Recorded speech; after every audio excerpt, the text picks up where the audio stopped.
Colleagues, for your ease of reference, I'm now going to deliver the Cuffe Report back. You've got little booklets that you should have got on the way in. It just helps me go through it and expand on some of the actions in it. So action 1 was to complete the Constitution and Rules Review and Report. That's been achieved in full, and that will be progressed via annual conference. Most of those rule changes relate to things like we've no longer got a finance officer, but the finance officer is quoted in the rules. So we need to change that. And other things, if they were adopted in this report, would require necessary rule changes. So that's what that involves. So that's been completed. Action 2, complete the membership fees review and report back. So again, we were looking at a tiered subscription. So those who pay less in wages would pay less in subscriptions. So, for example, OSGs have been concerned for quite some time that they pay the same as Band 3, 4 and 5. We've looked at it, colleagues, it's just so complicated. How we're going to manage it is anybody's guess. So, for the average POA member, you'd probably see an annual rise of between £30 and £50. And then it's how we actually track people who've maybe been temporarily promoted, you know, because their subscriptions would have to go up, or they've been downgraded, or they've been transferred. It'd just be an absolute nightmare. We did send out a circular in 2018 asking for some information from you, and only 23 branches in England and Wales and 4 in Scotland replied. So that's what I was trying to reiterate before. When we ask you for something, it's so important that you give us that information so we can progress this union, modernise it, and get things right. Action 3, complete the POA premises report into Castelli House, Linden House and Cronin House. We've done that in full. And again, if we were looking at selling properties, you would have to decide via annual conference. For example, if we put Leeds on the market at this moment in time, we'd lose a shed load of money on that property. So it makes sense to keep those properties for now. And as things progress, if you decide you want to sell, then bring it to conference, not a problem. Action 4, complete the Scottish Issues Review and Report. At the time that Pat Cuffe was going around branches, there were issues in Scotland. Thankfully, they've been sorted out, and as that report highlighted, there are no significant areas of concern in Scotland. So we've achieved that one as well. Number 5, implement new recruitment practices. We've achieved that in full, and in relation to that member of staff highlighted in Action Point 5, they've actually been recruited. Action 6, again, new recruitment processes. We've partly achieved that. That was in relation to the private sector and secure hospitals, where the report recommended that we actually recruited specific individuals to represent those two separate entities. What we've done is we've give FTOs more of an active role in the private sector and the secure hospitals, and we have regular meetings with those committees. So if that does become an issue, and if we need to review it in the future, then the private sector and secure hospitals will bring that back to conference and we'll look at that again. But for now, we're getting no complaints from those sectors, so we can only assume what we've done is working. Number 7, complete the pay analysis study. So this is to do with the full-time official salaries. And what we actually discovered when this was achieved is that compared to other bigger unions, we actually offer a comparable and competitive salary. But the reason other unions pay more is because, 1, they're bigger, they've got more members, and actually, 2, they've got less responsibility. So our FTOs have several areas of responsibility, whereas bigger unions just have one thing to worry about. We run our FTOs into the ground. They seem to be happy enough with it. So that's been achieved. Action number 8, this is to do with POA branding. So unity is strength is our brand profile, and the report recommended that we expand on that with another strapline. We haven't progressed that. We don't feel there's a need to do that. I think unity is strength is timeless. It's traditional for this union. Why would we need to change that or add to it? It would cost money as well in rebranding all our stationery and stuff like that. But again, you reserve the right, if you think you want to take that forward, bring it back to conference next year. Number 9, media training for the NEC. That's ongoing. Obviously, COVID has stifled us in that. We are trying to source media firms to do that sort of training. Of course, we couldn't force it on the NEC. Some NEC don't want to go on TV or don't want to speak on radio. That's fine, but for those who are happy to do that training, we're going to source some quotes from various firms. Now that we're back to face-to-face stuff and we can actually get out and about. So that's ongoing. Number 10, make relevant administration changes as needed to National Chair and National Vice Chair titles. That's not progressed. You can bring that to conference if you want to change our titles. This is just me speaking in a personal capacity now. We've had a National Chair since 1939. Why do we need to change it? You know, sometimes tradition is a good thing. I don't want to be a president. Other unions have presidents, and we'll just get slated. Oh, you're jumping on our shirt tails, are you? Yeah. And think about what we do for a living. Do we really want a VP? Some say he is, but do we really want one?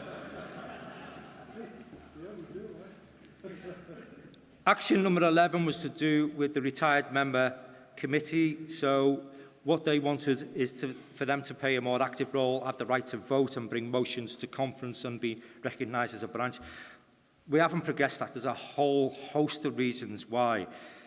It would require a rule change, but what concerns me more than anything is that there would be members out there, if we give retired members branch status, give them the right to bring motions to conference, give them the right to vote on motions at conference, would say, hang on a minute, they're not full members of the POA, they don't pay any subscriptions, they're getting the same rights as me with legal advice and death benefit, because they'll be classed as members of the POA in a branch. They've got no workplace. How are they going to hold ballots? How are they going to ballot for committee members and vote them in? So it brings a whole host of difficulties with it. I value the retired members. They do a great job in supporting retired members. And if they want anything doing, then they can ask us. But to do this, I can see legal challenges from members. Why am I paying and they're not?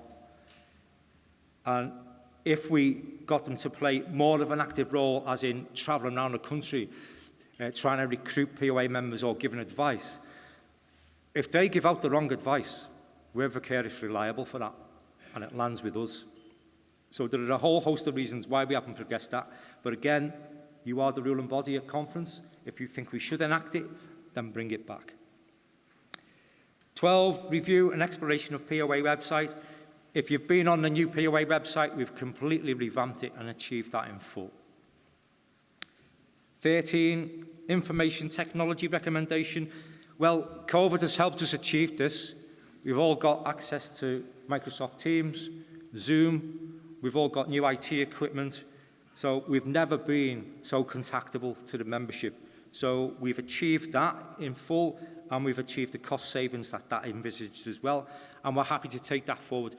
But as I've discovered, you prefer this, because I know every single one of you in this room had an invite from me during COVID to attend regional meetings via Zoom, and very few of you turned up.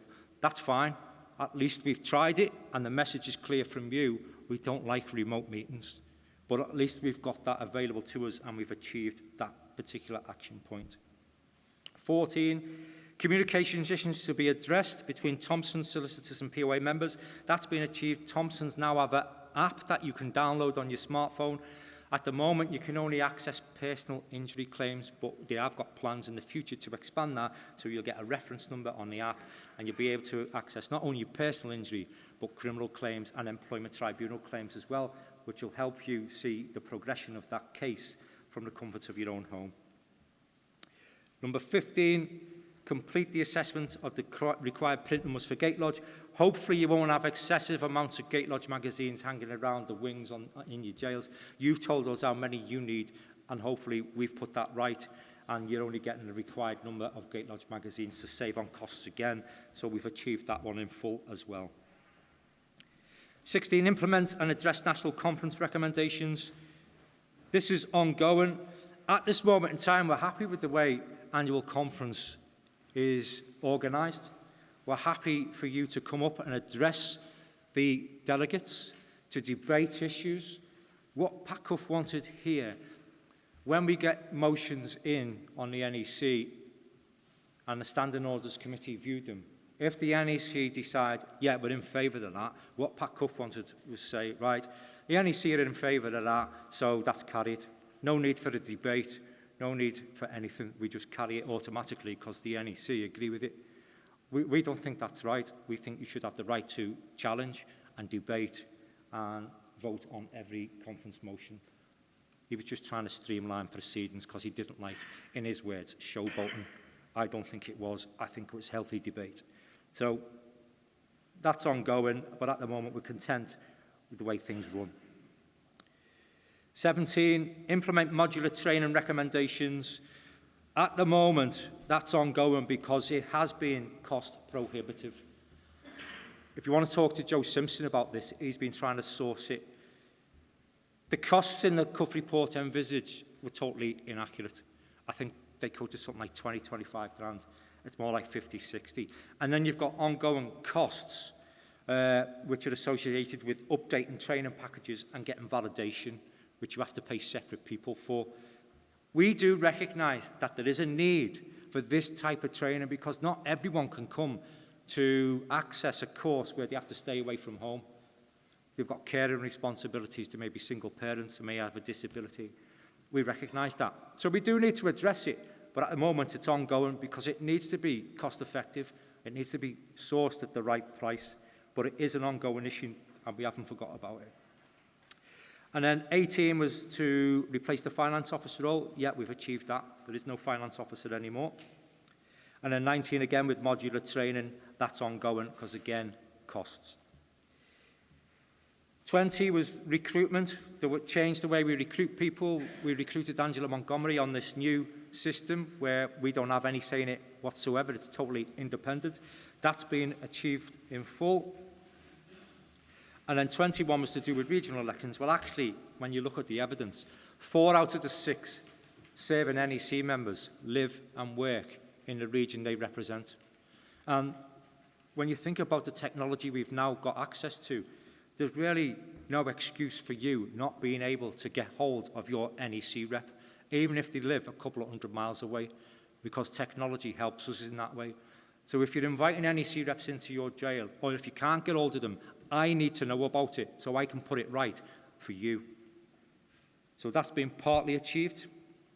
And then action number 22, when a DGS role becomes vacant, what Cuffe wanted was us to advertise it for the greater TUC trade union movement. We haven't progressed that. We think it is appropriate that we should have a DGS with prison experience, a valued member of the POA who, if you like, progresses through the ranks into that position. We feel that is appropriate, so we've not progressed that. But if you don't think that's right, then again, bring it to conference. And then we've got a few additional findings. So he did recommend that the General Secretary should not automatically have a right to vote. That's in line with bigger unions where the General Secretary doesn't have a right to vote at the NEC table. We don't want to take that away from our General Secretary. We're happy with the way things are running, so there's no need for us to do that, we feel. The recruitment of organisers for the private sector and NHS members, I've already covered that. At this moment in time, we're not getting any negative feedback for the way we're doing things to represent those particular parts of our organisation. But, you know, it could be an issue in the future because particularly in secure hospitals, more and more sites are outsourced to private providers and more POA members are working in those sites. So it might be feasible in the future that we do have to recruit to that particular area, but we'll take feedback from the branches to tell us that. And then as a matter of urgency, junior members must be brought more into the POA movement. We've tried, colleagues, we've tried. We would love to have a young members committee. We would love it. A young member is classed as anyone who's 27 or under. And we actually tried this in 2018 with a circular asking for expressions of interest, but we never got any expressions of interest at all. So we are trying. We can revisit that at a future date. That's not an issue. And then we had an issue with the recruitment packs. You should all have recruitment packs in your prisons, in the POA office, that you'll be able to give to members. And of course, members can join online. I know there have been issues with that online membership joining. Please let us know what those issues are and we'll put them right for you. All right? If you've still got teething problems with that, please let us know so we can put it right. The office staff are working hard to put things right with that remote access to POA membership.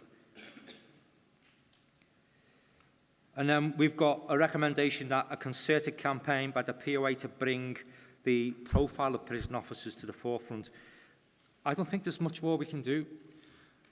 Sometimes I get frustrated with the criticism we get because, oh, if that happened to a police officer, it'd be front page headlines on the Daily Mail. Yeah, it would, and it probably is. But we're prison officers. You've got to understand how the media work. I could phone up my contacts in the press every single day with a story, and they'd say, thanks for that, but we're not interested. They contact us when they're interested in a story. That's how we get media coverage. It doesn't work the other way around. They come to us. The police are always going to get the headline. Prison officers, usually the local paper will report on a horrific assault on one of our members. Or one of the famous radio stations will phone up, do you want to debate this? We've got a panel on. That's how it works. I'd love to be in the media every day fighting your cause, but they're not interested. And that's why we have to wait for them to contact us. That's the way, unfortunately, that it works. The next one was about the General Secretary, National Chair, DGS and Vice Chair providing a written report back for conference. I haven't got a problem with that. If you want it, bring it to conference and we'll do it. I haven't got a problem with giving you a written report back. None whatsoever. And then, again, to do with conference, about the quality of speakers and how relevant they are. Look, if there's particular speakers you want to address you at your conference, drop us an email. Let us know. We're always looking for interesting speakers to speak.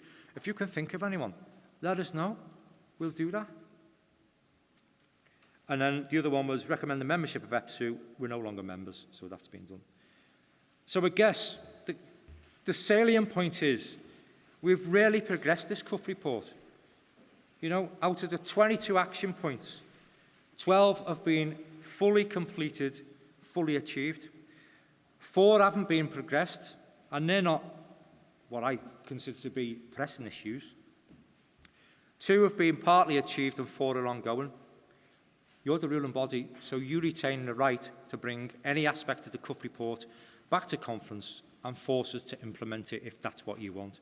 So I hope that's a thorough and complete report back for you. I hope you report back to your branch members when you go back. And apart from that, that completes the report back for the Cuffe Report.